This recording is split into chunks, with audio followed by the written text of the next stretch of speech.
dedicate this call to you.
Wake up.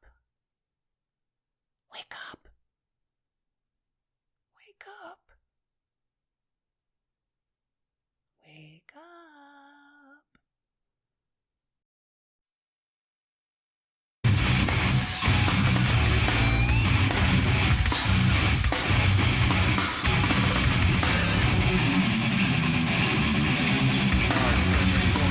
Laptop, what a dance, knock down the laptop while I do this living so much space. I've wished for this, I've been to that, I've left behind this little bag, you can't kill what you didn't have grenades. Well, I gotta say what I gotta say, and then I swear I'll go away, but I can't promise you and go the noise.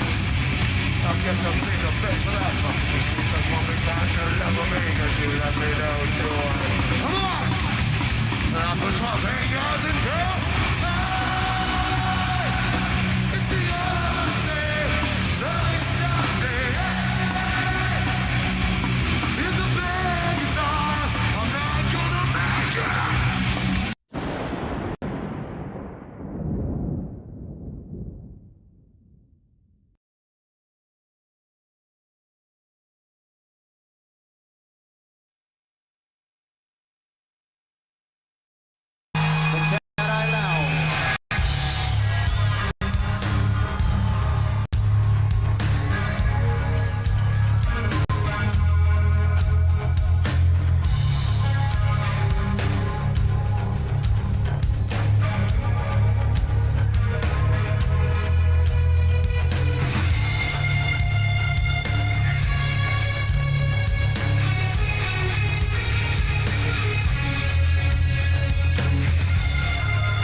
the world is a vampire, set to drain,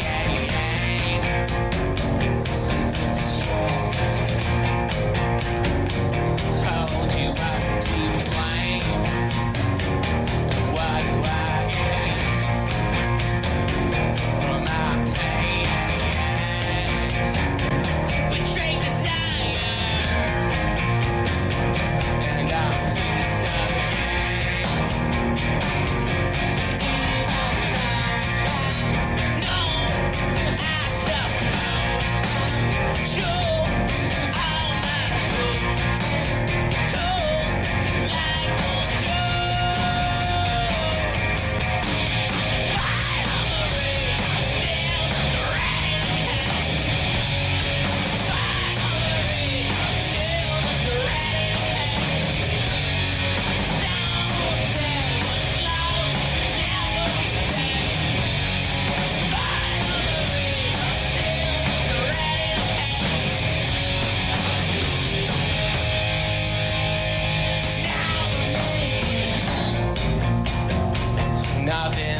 Despite all my rage, I'm still just a rat and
Eagle 1, first strike. You have permission to engage the target.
Hello everyone.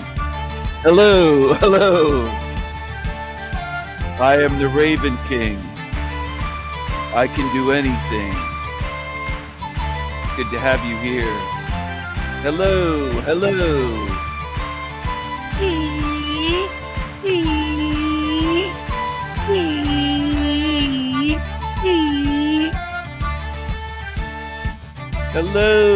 Hello, my niggas. Hello, my niggas. My wonderful, beautiful niggas. My glorious niggas. Fried chicken and hot sauce. Kool-Aid and watermelons. Come on, my niggas. Let's go. Go, my niggas. Smile, laugh, dance, sing, my niggas. It's showtime.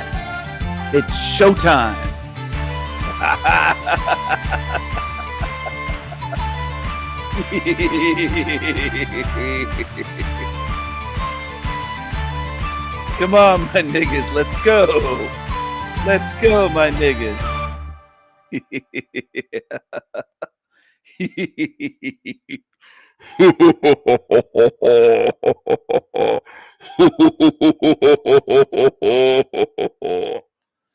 Let's go, my niggas. Let's go. Hashtag winning. Hashtag Viking strong. Real men don't beg for shekels on YouTube. Choose wisely. I, Guru. Enjoy more madness. We bring the madness. Oh, what's that thing?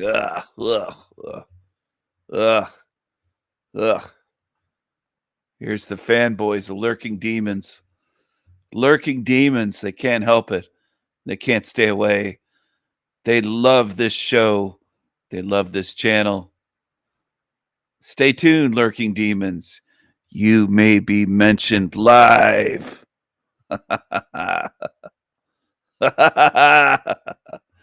Hello to Manny and hello to M.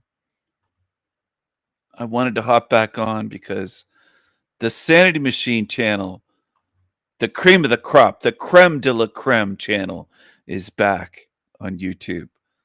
We're back, baby. We're back. We're back, my niggas. My niggas. We're back. We're back. Back in black. Here we go. Take a look at this. Take a look at this.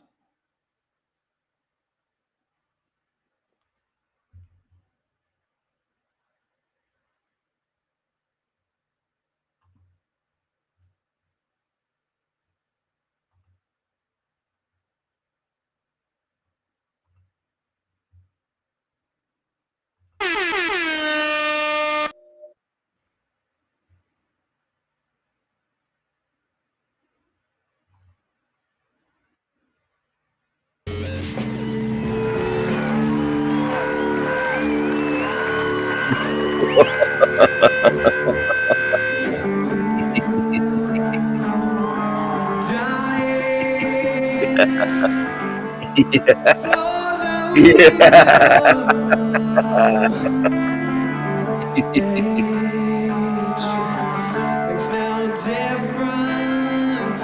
Oh, if your life is small.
right, everyone.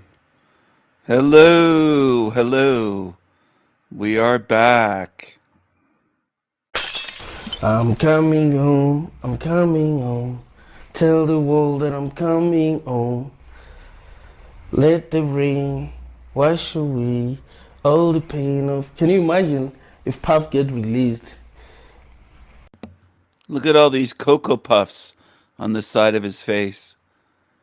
If Puff gets released, he's an African worried about P. Diddy, Puffy, Puff Daddy, Puff, whatever. That creepy loser. But look at all the Cocoa Puffs on the side of his face. Those are Cocoa Puffs. And you hear this song in the background. Kingdom awaits. No forgiving my mistakes. He loves these rappers. He loves famous celebrities. He loves sick, demonic Hollywood. He calls himself a truther, and he loves these creeps in Hollywood.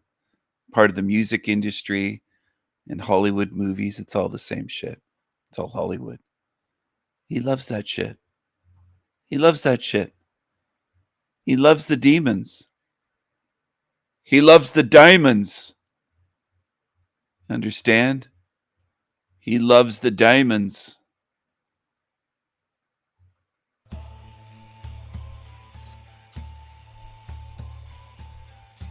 I am the Raven.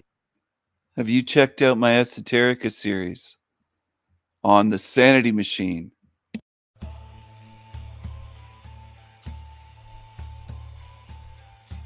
I am the Raven King. I can do anything. Hello. Hello. Isn't he a beauty? Isn't he a beauty? Look at him. Look at him. Isn't he a beauty? I have a special video for you today, and I hope that you enjoy it. I hope that you learn something from this. I hope that you learn something. It's learn here and now, or pay later. Learn this way, or learn the hard way with the Rude Awakening. Many in this realm wear masks. They hide what they are. They hide who and what they are. They hide behind aliases. They hide their face, their true face. They're inauthentic. They're deceptive. They're cunning. There's a lot like that in this realm. And there's a lot like that in the so-called, quote, truth community, as they like to call themselves. There's a lot like that. Now, if they truly cared about you, they would want you to have the truth. They would want you to find the truth. They wouldn't try to gatekeep the truth and bury it and keep it away from you. Now, would they? If they really cared about reaching people, not just you individually, but as a group, humanity, or reaching as many as they could, they would try to get it out there as much as they could. They wouldn't try to pretend that the Sanity Machine and El Diablo Radio International, for example, don't exist. They wouldn't do that. They wouldn't try to pretend that there are no channels like mine, that I don't exist. They wouldn't just not only ignore my channel, they would probably tell people about my channel and say, hey, you should check out the Sanity Machine, and not pretend that it doesn't exist. Now, who pretends that I don't exist? Well, let's see. Off the top of my head, there's Eric Dubé, Mark Devlin. Even though he's been emailed about my channel, he won't come over to my channel at all. He's afraid. Tony Sayers, Howdy McCoskey, Dan the Yes Man from Overwatch channel, Forever Con Man, Jason from Archaic's channel. He knows I exist, but he pretends I don't. He's been invited many, many times to my channel. So have the others. Did I mention Howdy McCoskey, the Blueberry Boy? Matt Humpty Dumpty from Quantum of Conscience, and others. Lion Sword is another one that comes to mind that's been invited multiple times to speak live. They like to pretend that my channel doesn't exist.